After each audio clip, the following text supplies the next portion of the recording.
Mes chers compatriotes, demain, 4 avril 2023, nous célébrons le 63e anniversaire de l'accession de notre pays à la souveraineté internationale. J'adresse à chacune et chacun de vous mes chaleureuses félicitations. Par une heureuse coïncidence, notre fête nationale, symbole de ce qui nous rassemble au-delà de nos différences, se tient cette année sous le signe de la communion religieuse en ces temps bénis de jeûne et de carême. Voilà ce qui nous rappelle l'héritage des anciens, hommes de foi et de courage, qui ont bravé l'hostilité coloniale et sa prétendue mission civilisatrice et se sont donnés corps et âme pour former, éduquer et guider afin que nous soyons ce que nous sommes aujourd'hui.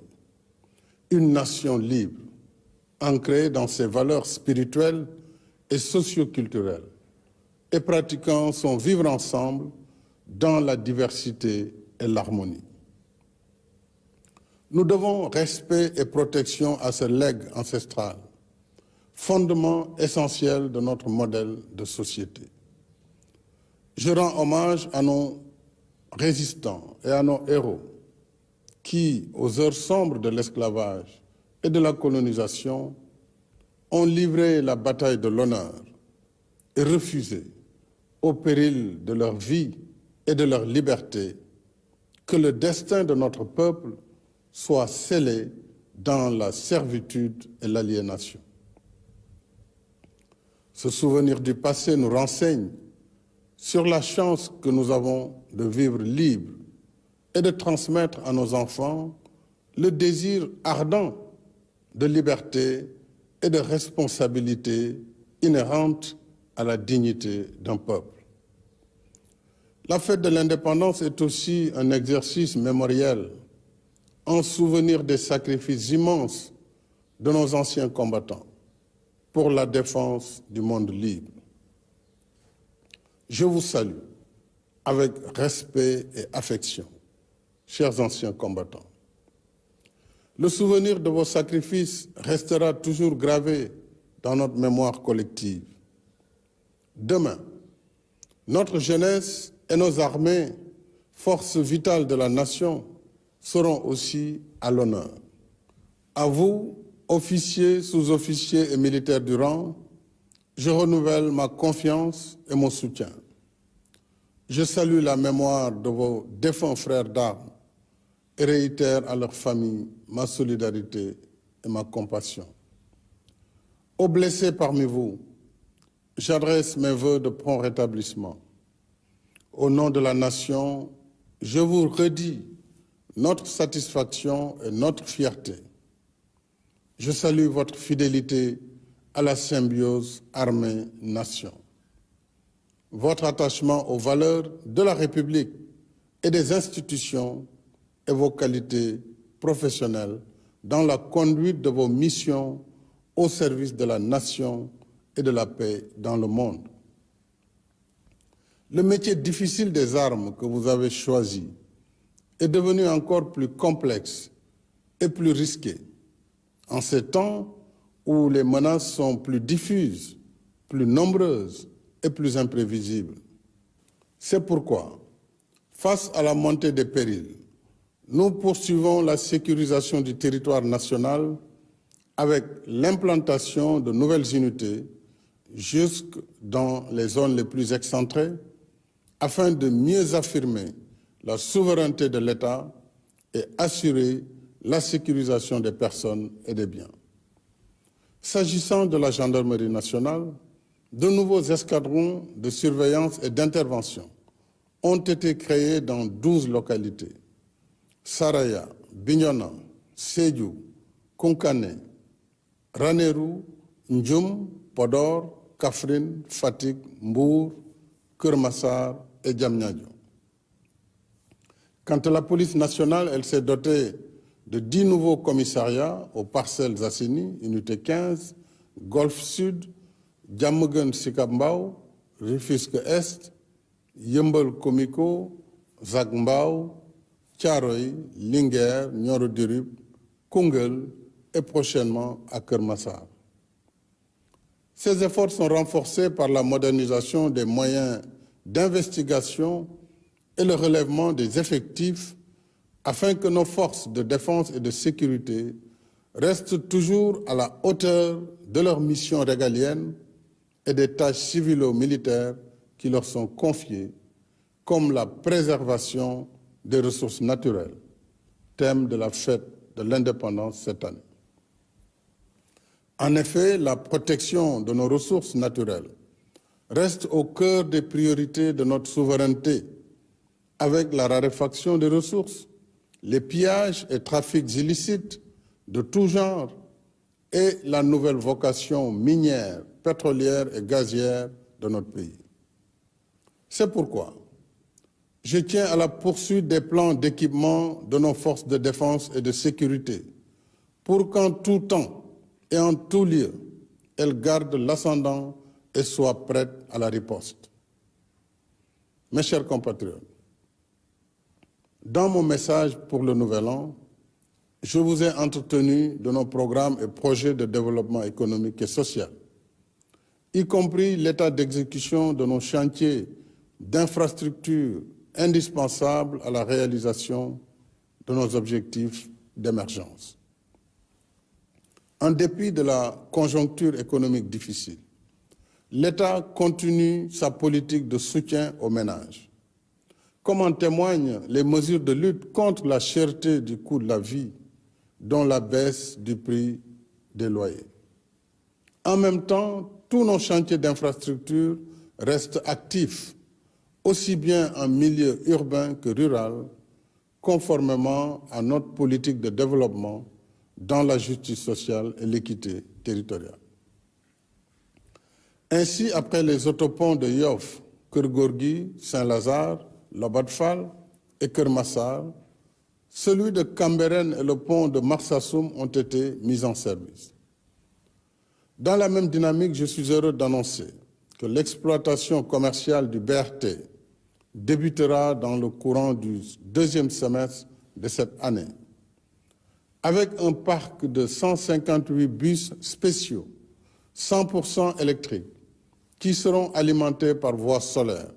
C'est une première mondiale. Les premiers bus seront livrés en mai. Le BRT permettra de transporter plus de 300 000 passagers par jour, sans pollution, avec Internet à bord et dans les meilleures conditions de confort et de régularité, comme le TER. Il réduira de 90 à 45 minutes le temps de transit entre Guédiawaye et Dakar et mettra au travail 1000 jeunes dont le recrutement est en cours.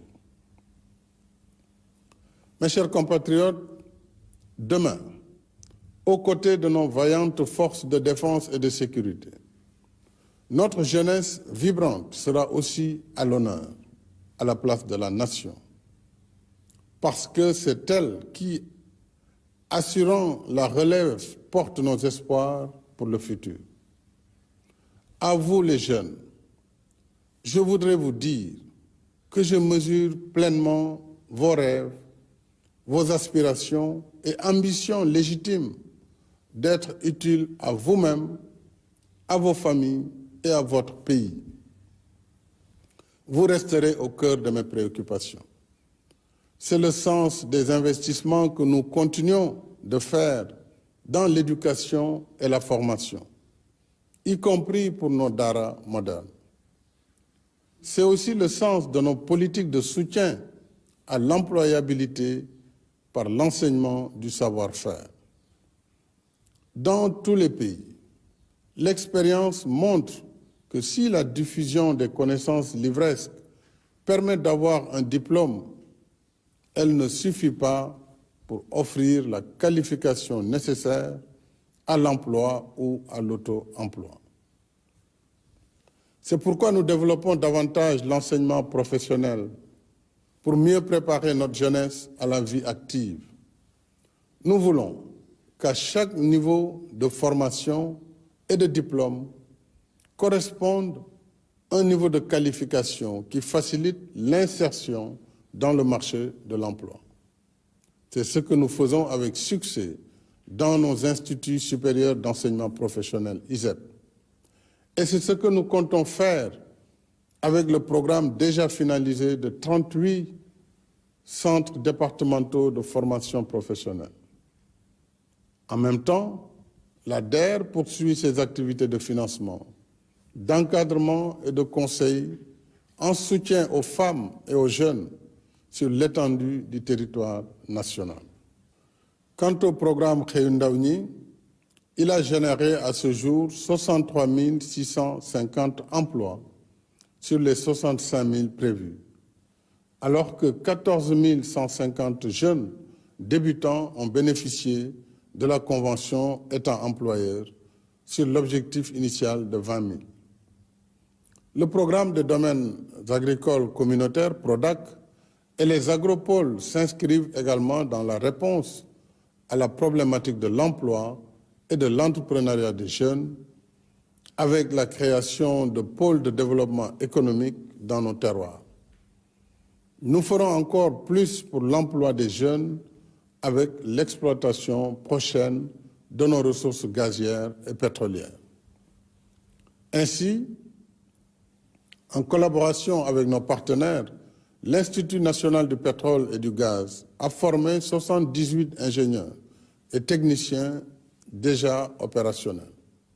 D'autres sont en cours de formation. En outre, à la faveur de la loi sur le contenu local, j'engage notre secteur privé national à investir davantage dans la chaîne de valeur de la filière gazière et pétrolière afin de créer de nouvelles opportunités d'emploi et d'activités génératrices de revenus pour nos jeunes. Je me réjouis de pouvoir échanger sur ce point et sur d'autres avec les dirigeants des organisations patronales au cours de l'audience que je leur accorderai dans les prochains jours. Ce soir, je voudrais aussi saluer et encourager nos 32 500 jeunes agents recenseurs engagés pour les opérations du 5e recensement général de la population et de l'habitat, prévu du 15 mai au 15 juin, afin d'actualiser nos données démographiques et statistiques. Mes chers compatriotes, la fête de l'indépendance qui marque notre liberté retrouvée nous rappelle en même temps l'histoire qui nous lie et nous oblige à bâtir sur la terre de nos ancêtres l'héritage que nous devons laisser à nos enfants. Chacun de nous en porte la responsabilité. Dès lors, il nous revient de puiser à la source des anciens la sagesse qui inspire le dialogue et la concertation pour surmonter nos différences afin de rester la nation sénégalaise qui nous rassemble et nous ressemble. Une nation de coexistence pacifique où le sort de chacun dépend de celui de son prochain, parce que nous sommes une seule et même famille.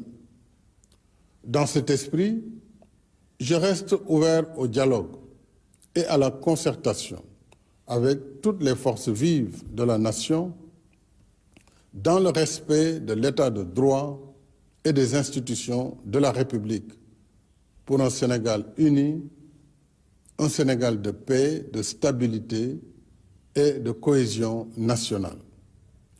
Vive le Sénégal, vive la République. Bonsoir et bonne fête de l'indépendance.